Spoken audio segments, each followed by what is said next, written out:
There's a question that comes up. At what point do I stop making dua for something?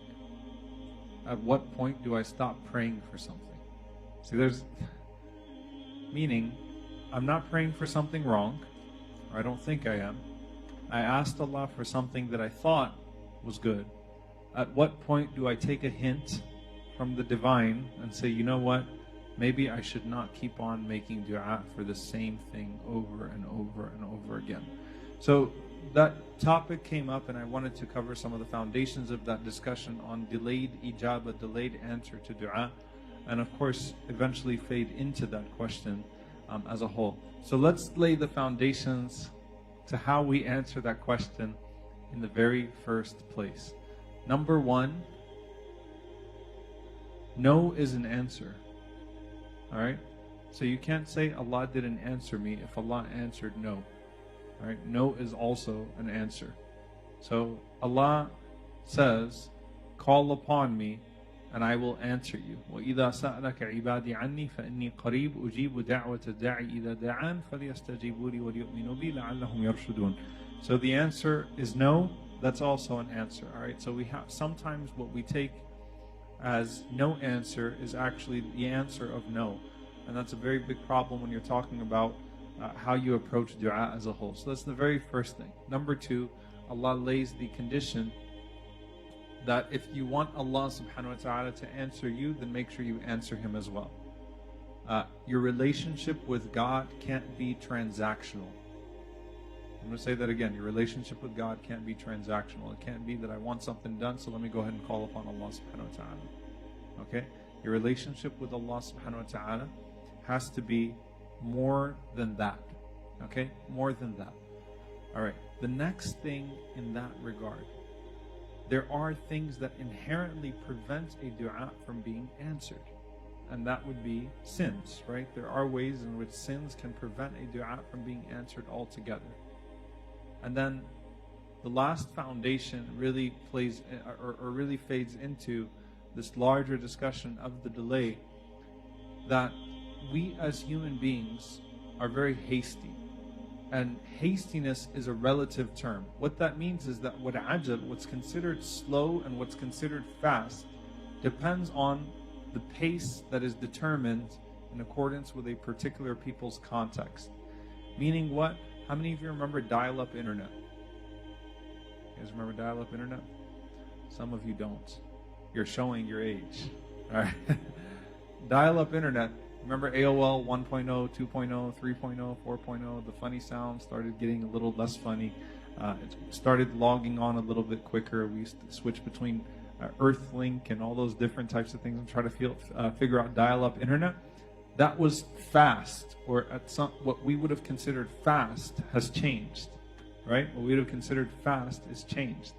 Now you look at, how fast you can make your already fast. Just make it rapid, right? And sometimes it's so fast that you can't even tell, so you have to do one of those speed tests, right? See how fast it's going.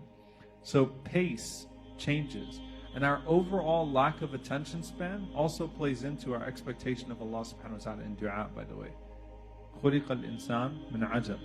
Alright, so people were already created hasty in their nature.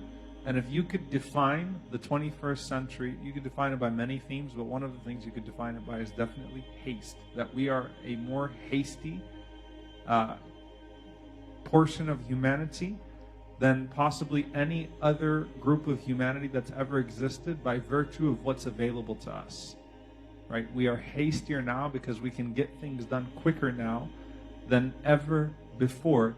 With haste comes impatience. With haste comes laziness. With haste comes impatience. With haste comes laziness.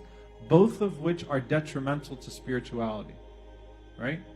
So now you got Alexa. Alright? And she's not mahram to you. Alright? No, she's kind of weird. I'm just going to say that, alright? I'm going to put that out there. There's something weird about having a robot in your room. But turn off the lights, you just give commands and you get it done. You can't even get up to do something anymore. Everything is just spoken. So with ajal comes impatience and also laziness. both of the things that find themselves within the equation of dua that Allah mentions, that the Prophet ﷺ mentions. Because the first one is, don't be hasty with Allah, don't get impatient with Allah. The second one is, have your own agency. You've got to do your part. So both of those things are eliminated by accessibility and by the relative ease with which we get everything else done in life. All right, the convenience and the relative ease of which we get everything else we've done in life. So let's put it this way: you want to upgrade your dial-up connection in dua to, fiber without making the proper, jump within your own spirituality for that to actually be a realizable goal. All right. The Prophet ﷺ also mentioned that a general quality, al-ajalatu min ash-shaytan, hastiness is from the devil. Meaning, hastiness is not just problematic in dua and supplication. Hastiness is problematic in everything that you do. Okay?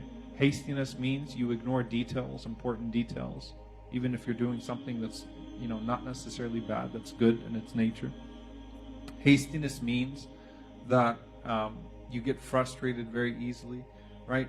Hastiness means that you're impatient with the promise of Jannah, because I'm not really sure that Jannah is there and that I'm going to get what I really want to get in Jannah. So let me go ahead and try to create my imperfect paradise in this world, because I'm not so sure about a perfect paradise anymore. Or I don't know that I'm going to make it to that perfect paradise quick enough. So let me go ahead and hurry up and create my flawed paradise, my imperfect paradise in this world. So there's impatience with the nafs, impatience with the soul. Right? So haste is a problematic quality in general that needs to be tamed. So if you want to tame hastiness in dua, you need to tame hastiness as a quality. All right? Learn to be more composed, learn to pace yourself, learn to work for things that you're not necessarily going to see the result of in any foreseeable future. All right?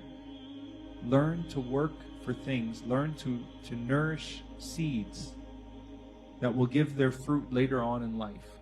Right? If you think about successful business people, most people that made it in life, if you think about it from a dunyawi perspective, from a worldly perspective, from a material perspective, they did not get rich off of a get-rich-quick scam.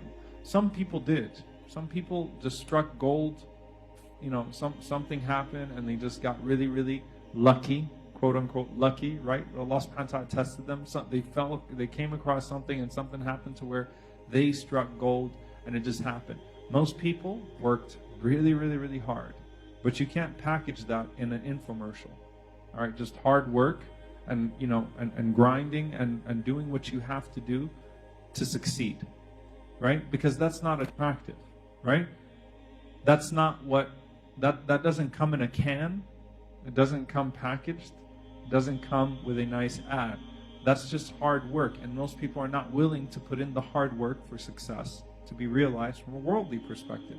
That translates into laziness with your spirituality too. Meaning, if you're mediocre in your pursuit, you're mediocre in your pursuit. If you're mediocre in your pursuit of dunya, then you're mediocre in your pursuit of akhirah.